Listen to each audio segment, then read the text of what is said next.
What's up, man? It's your boy Cam, man. Back with another one. Fresh out the theater reaction to F1. I had to sit my phone up kind of weird. Hopefully it doesn't fall while I'm doing this video. But regardless, let's talk about the movie, man. If y'all don't know what F1 is, I mean, I'm pretty sure you know what F1 is if you clicked on this video, right? So we got, let me back up just a little bit. All right, so F1, aka Formula One, is a story about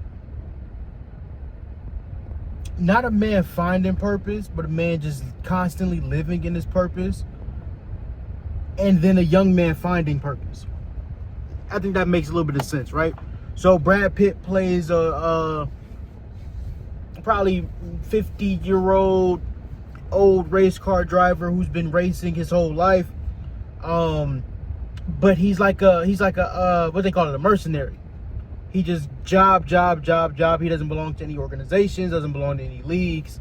He just shows up, and whoever needs a race, he gonna show up and do the race just because he loves to race. He don't even care about the money. Like the first race of the movie, it starts with him doing a Daytona race, but he only got paid $5,000, which y'all know, like, drivers make bank, so there ain't no money. And he keeps saying it's not about the money. He doesn't even want the trophies when he wins, type of thing. Don't want to touch the trophy.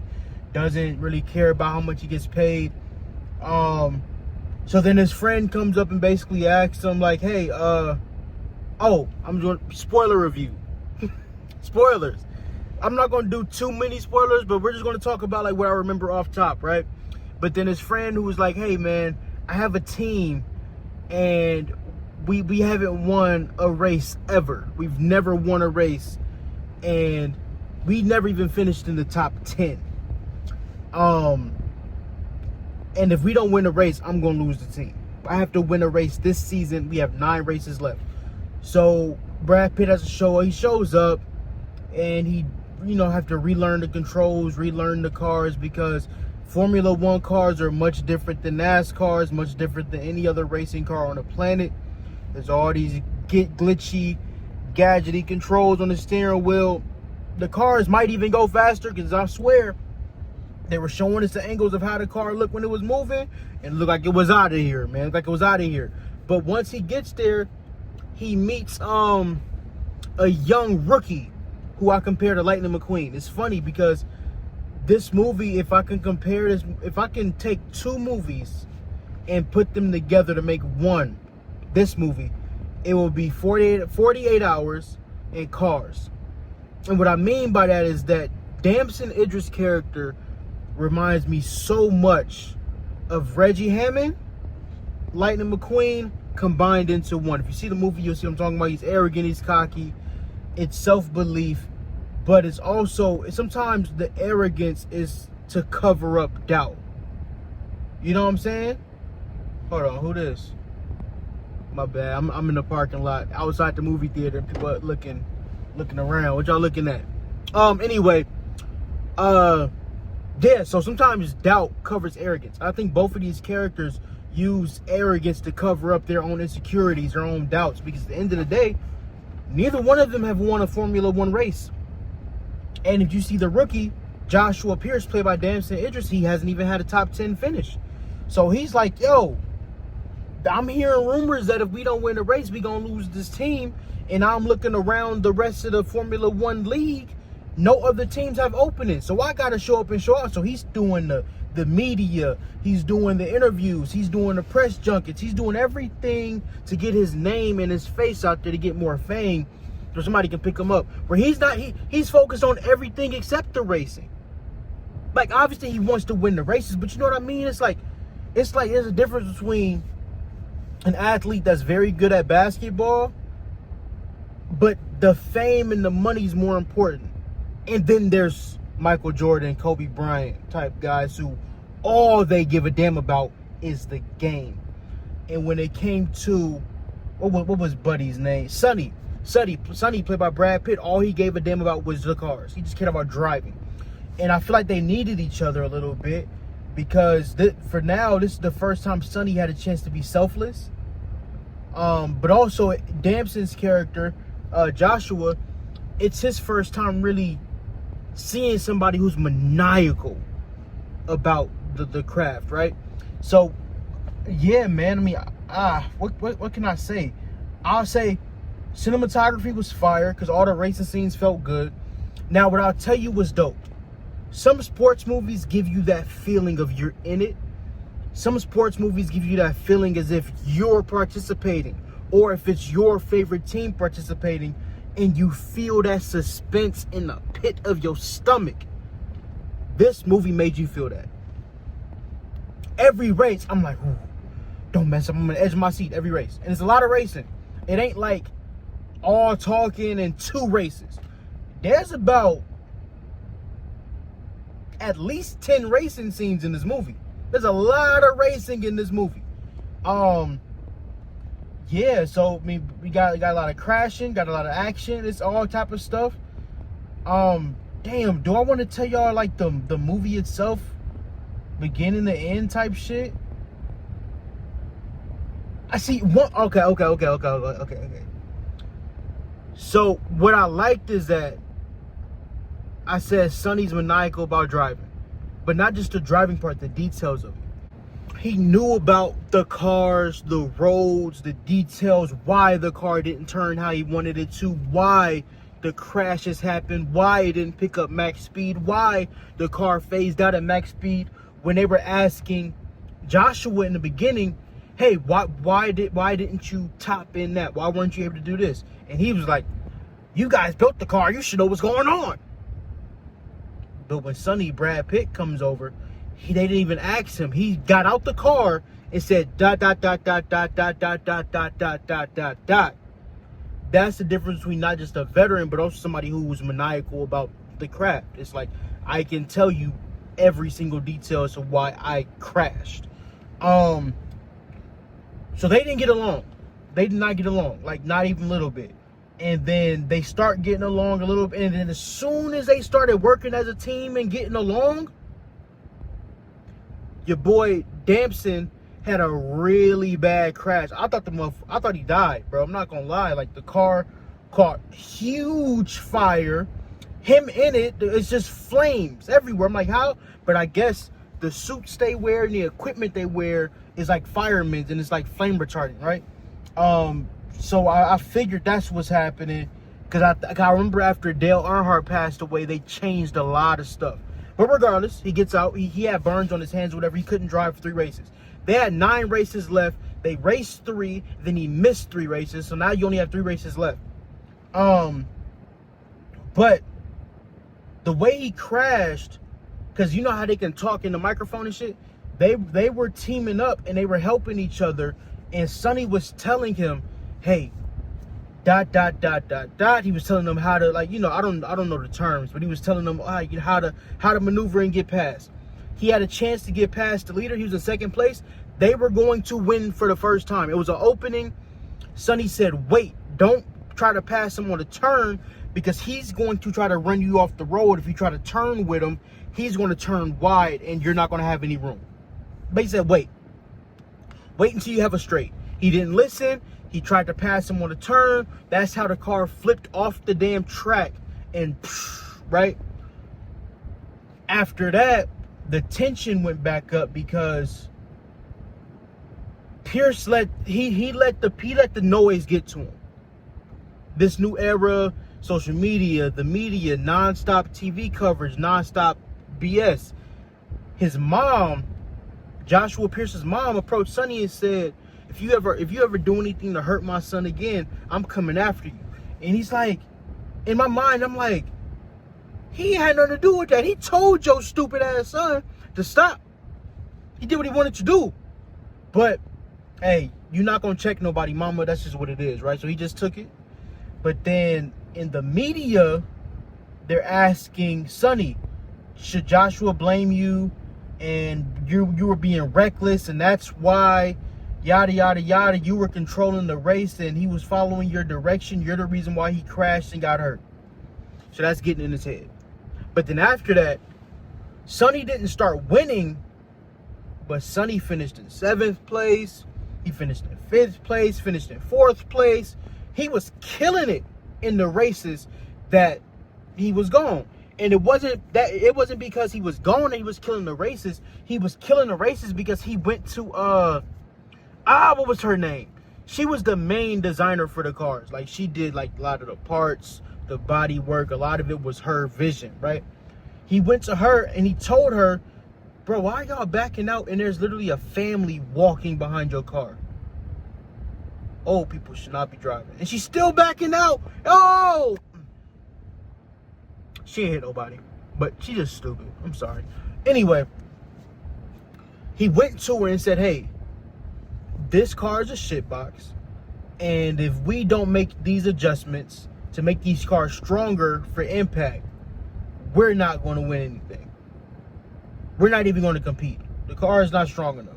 Period. They made the car adjustments, and now they're competing. That's simple. But Joshua knew they made those adjustments, but he still let them tell him, oh, he's winning. He's doing better now that you're gone. He's doing better now that you're gone. So now when he comes back, he's jealous. He's jealous, and basically he's like telling him, well, he didn't tell him anything. He's just on that BS. Like, and then his best friend is telling him, hey, they moving on. They got a new face. You ain't the face no more. They moving on from you. So when he comes back, he's back on his arrogant bullshit. So when they're driving their next race, they're both turning or going in the same direction, and Joshua smashes Sonny's car. That turns into a fight. They get into it real bad. I'm surprised they didn't really throw hands, but they argued real bad. It was almost throwing hands. But anyway, then after that, they go to Vegas for the next race, where the person who designed the cars, she challenged both of them to come down to the casino, and she challenged them to basically tell each other how they felt. Why don't you like him? Why don't you like you? And they realized they was the same fucking person. Down to the fact that they both lost their father at 13 years old. They were the same guy. And they just talked and they played poker. And then this is where Sonny started being selfless. He was already starting until he got riled back up. They were like, basically, whoever wins this game is the #1 driver. And if I win, if I win, I get to pick who my #1 driver is. Okay, fair enough. They get down to the last hand. Everybody's all in. He got Joshua got a 5 pair, right? Sonny folds. He wins. He walks off. But then Sonny reveals he had a pair of kings. I actually won, but I let him win because you know what? That's bigger for the team. We need him confident. That kid has it. That's why I say he's the Lightning McQueen, where it's like, yo, he has it. He has the gift. He just don't have the mentality. You know what I'm saying? And then when they raced again, then the fucking committee came after them the next day, saying that basically the car that you guys made adjustments to, all of your additions, they might be illegal, so we gotta review it. So you can't drive these new cars until we finish reviewing, right? And this time, the man who owns the team, what was his name, Raul or something? He owned the team, and he has a board. The board is on his ass. Oh, you can't race, yo. You gotta win the race, so we gonna take the team from you. We gonna take the day on his ass. Sonny's pissed off. They go drive the regular bullshit cars. But what Sonny does is he drove mad, drove full speed, wasn't thinking about nothing. Because what I learned about this movie is that race car driving and strategy is not about just being fast. It's about picking your spots, knowing when to attack, knowing how to let somebody over, how somebody let you over, how to take your spot when you need it. It's a lot of strategy. It ain't just fast driving. But he said, I'm just going to drive fast. Missile. Crashed real bad, got himself in the hospital. He gets out of the hospital. He talks to one of the board members who was like one of the more supportive guys. Hey, we want you guys to keep the team. We want you guys to win because we want to see you do well. But this board member now is like, hey, I have this deal in place where I can buy the team. You be my partner, and then you run the team. And I think the owner was Raul. I think it was Raul. And it was like, well, and then we'll keep Raul on as like an advisor or something so he don't be fully embarrassed, right? That's when they figured out he leaked the shit to the committee, because at first they approved the new car. The F1 committee approved the new car. But he sent a document that said, oh, they got their parts from outside their organization, yada, yada, yada. I don't know how that works. But regardless, he basically faked the document that said they were cheating. Because now he sees they're getting close to winning. And he's like, fuck, I got to do something because now I want to buy the team. I don't want them to win and keep the team. So Sonny was removed from the team because he got hurt really bad. He hurt his back, hurt his neck. Injuries that he had when he was young, which is why he actually stopped doing F1, because he broke his neck, broke his back real bad. He was never supposed to drive again. And I guess that's why he never belonged to a league or an association, because he probably couldn't even get the clearance. But now that I think about it, that's probably why he was a mercenary driver, because of that. He probably never could get cleared by these companies, because they were like, yo, we won't put the insurance down for you. So because that's what happened. His homie was like, yeah, we gonna take you off the team because we're not gonna cover that.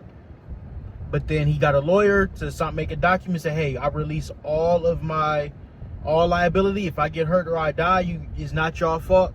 It's all me. He signed a waiver, and this is after he had that meeting with the guy saying, hey, help buy the team with me and we'll be partners. But again, it was never about the money for him. It's about driving. So he said, I'm not about to screw my friend over for money when I don't give a fuck about money anyway.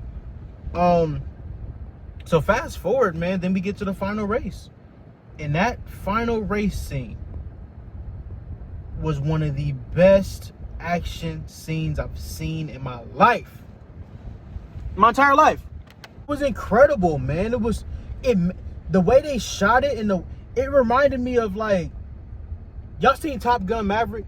How Top Gun Maverick made it feel like you were flying the planes? That's what this felt like. Like I was behind the car. I was like, oh shit, I had my hands like this. I was tight. And then you had the action, man. You had it. Then starts off crazy. Joshua gets out in front. And the best part is they had real drivers. Lewis Hamilton's the greatest F1 driver of all time. He's in the movie. They had other F1 drivers in the movie. It was so fire. But yeah, man, Lewis Hamilton was in the front most of the time. Most of the race, they were going back and forth. And then they had tire issues. They jumped in. Your boy, Sonny, was always in that 15 range, but he kept creeping up. Ultimately, man, y'all got to actually see. I'm not going to explain how the race went, man. Y'all just got to see the actual race. Because this is another reason why it reminds me of Cars, is because Lightning McQueen had it. Had the piston cup. But it's different, but it's similar. A wreck happens, and I'm not going to say Joshua sacrificed himself, because he didn't sacrifice himself. But the wreck between him and Hamilton took him out of the race, which is like, hey, you know what? Because basically, if you crash and your entire car leaves the track, I think that's how it goes. Like, if all 4 tires are off the track, then you're out the race. You got to have at least 1 tire still on the active track. Feel me? So after that point, our boy Sonny was third. And the way they were able to get from 10, 9, 8 all the way to 1, 2, 3, 4, the teamwork, the way that Hamilton was driving, he was in first place. Sonny was on this side. Joshua was on this side, and one of them had to commit to try to overtake him, or else if they just drove straight, Hamilton was going to leave. Sonny said, all right, he drives up. While Hamilton tries to cut him off, Joshua, pew, straight through. Now Hamilton trying to catch Joshua, that's how they crashed. They spun off the track. Sonny, go. There was people behind him, but he hit that zone of how I said he just knows how to go fast. He goes in zones where he don't hear anything. He's not distracted by it. All he sees is open road. And when that moment hit, he was out of there. He was out of there. And he won. He won the F1 championship. And it was the last race of the season. And now, what is his name, man? Ramon?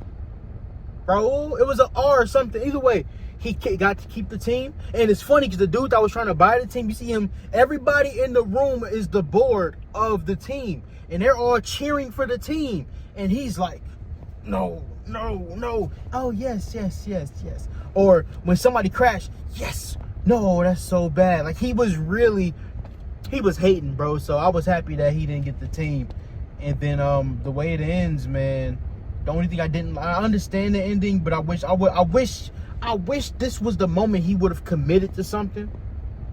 Because now he left the team and he said on to the next job, on to the next mission. He's a mercenary. So that's the only thing that I wish I could change was to give him the team, or to keep him on the team as a driver or a manager or something, right? But regardless, man, Damson Idris did his job, bro. I love what he showed. He really gave off, just his aura gave off an 80s Eddie Murphy kind of aura. Like, that's why I compare him to Reggie Hammond. Not even because he's written like Reggie Hammond. It's just him. Go look at Eddie in the 80s and then go watch this movie and tell me if this movie wasn't made in the 80s, that wouldn't be Eddie Murphy playing that part. Y'all tell me.